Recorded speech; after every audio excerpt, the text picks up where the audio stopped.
اور پھر بستیوں کی چاروں طرف ارد گرد کیا کر لی، بے خندقیں کھدے، اور ایک طرف سے ان کے دشمنوں سے مقابلہ کرنے کے لیے ایک طرف دشمنوں کی دفاع کے لیے کھلا رکھے۔ مجاہدین صرف 3000 تھے، سخت سردی کی موسم تھے، انتہائی کشمکش کی حالت تھے، مسلمانوں کی بس اڑنے کی چادر تک نہیں تھی، سر و سامان نہیں تھے، کچھ بھی نہیں تھا، ہتھیار نہیں تھے، سر و سامان نہیں تھے، خدائی کی سامان نہیں تھا مسلمانوں کے پاس، اور سب کی ذمہ داری میں 10 گز جو ہے سب کے حصوں میں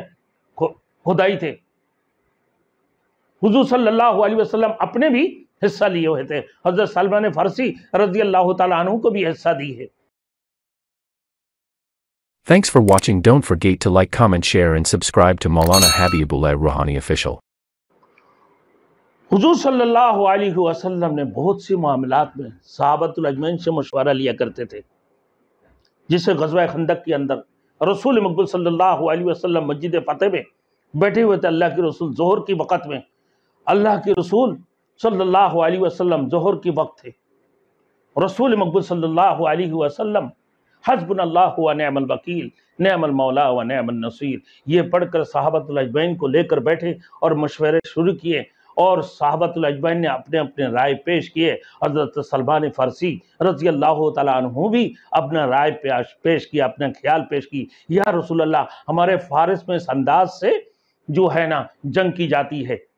کسے کہ شہر کی چاروں طرف خندقیں کھودی جاتی ہے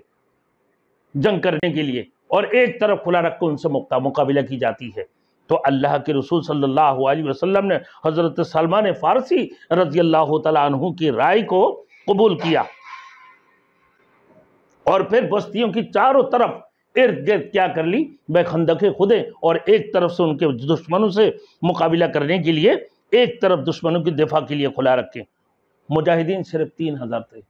سخت سردی کی موسم تھے، انتہائی کشمکش کی حالت تھے، مسلمانوں کی بس اڑنے کی چادر تک نہیں تھی، سر و سامان نہیں تھے، کچھ بھی نہیں تھا، ہتھیار نہیں تھے، سر و سامان نہیں تھے، خدائی کی سامان نہیں تھا مسلمانوں کے پاس، اور سب کی ذمہ داری میں 10 گز جو ہے سب کے حصوں میں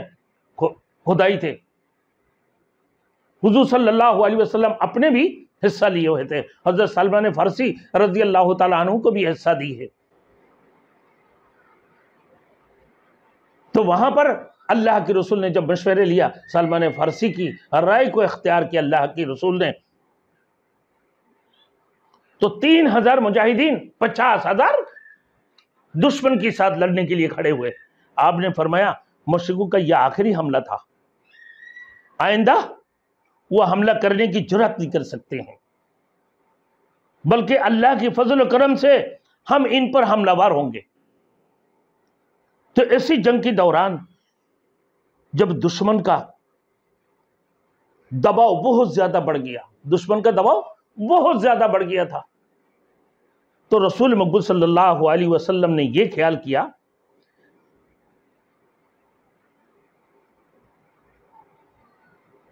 کہ قبیلہ غطفان کی بعض سرداروں سے معاہدہ کر لیا جائے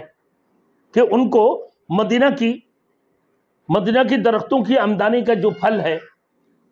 کہ ان کو ایک حصہ دے دیا جائے، اور ان کی سرداروں سے ایک معاہدہ کیا جائے اور معاہدہ نامہ بنایا جائے نا۔ تو ان صورتوں میں اس میں انصار میں سے یہ حالت تھی اس وقت میں غزوہ احزاب کی، جب خندقیں کھودنا شروع کر دی، اللہ کے رسول صلی اللہ علیہ وسلم نے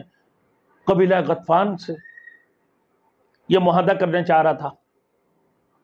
تو حالت یہ تھی میرے دوستوں کہ نازک حالت تھی، خطرے کی وجہ سے مسلمانوں کی دل اچھل کر گر گئے تھے، گلے تک آ رہے تھے۔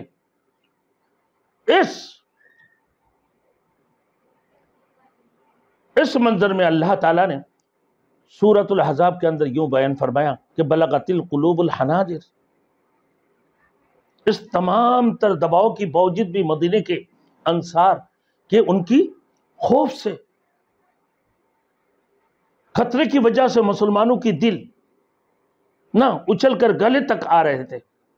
بلغت القلوب الحناجر، سورۃ الاحزاب میں اللہ نے فرمایا اس دباؤ کے باوجود بھی مدینے کی انصار صحابۃ الاجمعین میں سے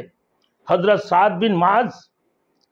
اور حضرت سعد بن عبادہ نے حضور صلی اللہ علیہ وسلم کی رائے سے اتفاق نہیں کیا، بلکہ عرض کیا حضور صلی اللہ علیہ وسلم سے کہ ہم اپنے سر توڑ کوشش کریں گے، ہر صورت میں انشاءاللہ تعالی ہم جیت کر رہیں گے، ہمیشہ ہمیں یہ امید ہے کہ اللہ تعالی ہمارے لیے بہتری کا سامان پیدا کرے گا، مگر مدینے کی آمدنی کا کچھ حصہ قبیلہ غطفان کو دینے کے لیے ہم تیار نہیں ہیں۔ ہم کسی بھی صورت سے قبیلہ غطفان کو مدینے کی درختوں کی کھجوریں اور اس کی پھلوں کو ایک حصہ دے کر ان کی ساتھ میں کسی صورت ہم معاہدہ نہیں کر سکتے ہیں۔ ہم ہر صورت میں سر توڑ کوشش کریں گے اس جہاد کے اندر کامیابی حاصل کرنے کے لیے، ہر صورت میں ہم ہر قسم کی قربانیاں دینے کی تیار ہیں یا رسول اللہ۔ اب ان کی ساتھ قبیلہ غطفان کی ساتھ ہم کسی قسم کی کوئی معاہدہ نہیں کریں گے، انشاءاللہ تعالی اللہ ہر صورت میں ہمیں کامیابی عطا فرمائیں گے۔ تو رسول مقبول صلی اللہ علیہ وسلم نے ان انصار صحابی کی رائے سے اتفاق کیا۔ انصار صحابی کی رائے کسے؟ اللہ کے رسول نے اتفاق کیا۔ آپ نے پھر وہ جو معاہدہ کرنا تھا اب رسول مقبول صلی اللہ علیہ وسلم نے وہ معاہدہ نہیں کیا۔ بالآخر اللہ تعالیٰ نے اہل اسلام کی مدد فرمائی اور مشرک ناکام اور نامراد واپس لوٹ گیا۔ اللہ نے قربانی دی، صحابۃ الاجمعین نے، اللہ نے کامیابی عطا فرمایا۔ اسی طرح غزوہ بدر کے موقع پر حبام بن منظر نے مشورہ دیا تھا کہ اگر ہم فلاں مقام پر پڑاؤ ڈال دیں تو انشاءاللہ یقینا اللہ رب العالمین ہمیں کامیابی عطا فرمائیں گے، وہاں ہمیں پانی بھی میسر ہوں گے، ہر قسم کی سہولتیں ہمارے لیے میسر ہونے کا امکان ہے۔ تو یہ جب کہ اللہ کے رسول نے ان کی رائے کو بھی قبول کیا، غزوہ بدر کی جنگ بدر کی صورت میں حبام بن منظر سے اللہ کے رسول صلی اللہ علیہ وسلم نے جب صحابۃ الاجمعین سے مشورے لیے تو حباب بن منظر نے یہ رائے پیش کیا، ہم کسی ایسی جگہ پہ پڑاؤ ڈالتے ہیں، فلاں مقام پر پڑاؤ ڈالتے ہیں کہ جہاں ہمیں پانی کا میسر بھی ہوگا، ہر قسم کے سامان ہمارے لیے سہولت ہوں گے، نہ ہمارے لیے سہولت رہے گی، ہر قسم کی سامان ہمارے لیے میسر رہے گی وہاں۔ آپ نے ان کی رائے کو قبول فرماتے ہوئے اسی مقام پر ڈیرا جمایا اور اللہ نے غزوہ بدر کے اندر 313 صحابۃ الاجمعین کے ذریعے سے اور ہزاروں کے ساتھ مقابلہ کیا، اللہ نے انہیں کامیابی عطا فرمائی۔ پھر اللہ کی مدد بھی شامل حال ہوا۔